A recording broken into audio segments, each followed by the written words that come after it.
Hello, everyone, and welcome to Trisikkha Meditation Center in Plant City, Florida. Today, I would like to talk about Dhamma practice and how we meditate when we are chanting. The main purpose of our chanting is to develop our mindfulness, concentration, and wisdom.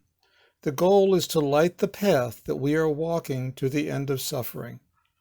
While we are sitting down and chanting, body posture and duration are very important aspects to help us practice to see the truth of body and mind. We may sit and chant for 1 hour.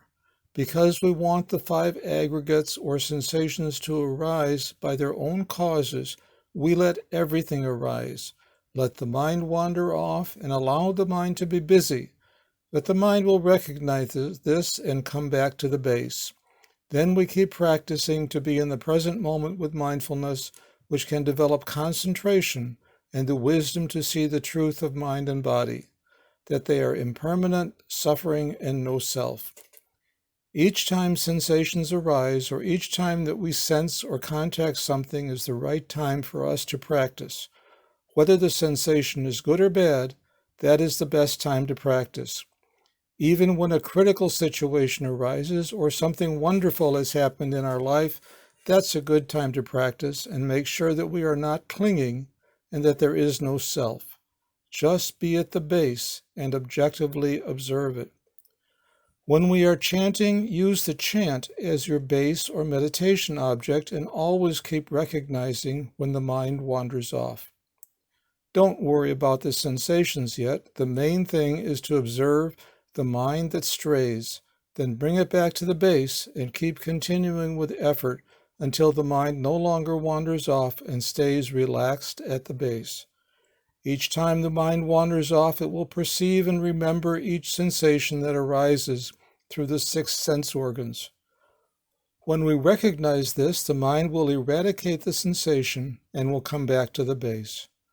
Keep practicing until the mind automatically recognizes everything by itself and be aware at the base with no wandering off.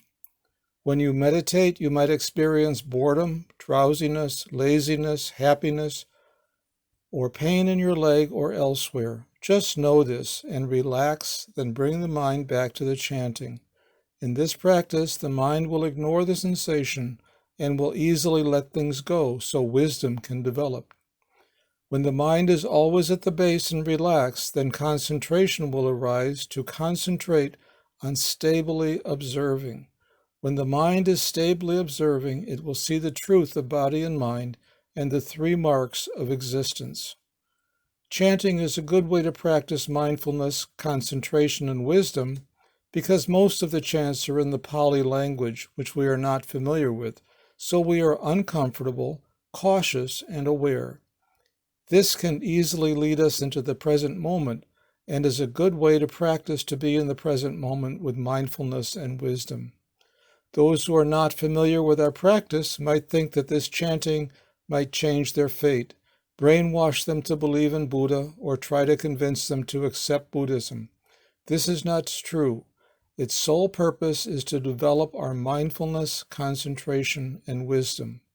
Just keep practicing and you will understand that your mind is changing for the better, and it is becoming easier to deal with life and to be happy in the present moment in any situation with no clinging and no attachment. Thank you for listening. I hope everyone has enjoyed practicing Dhamma and walking the path of enlightenment.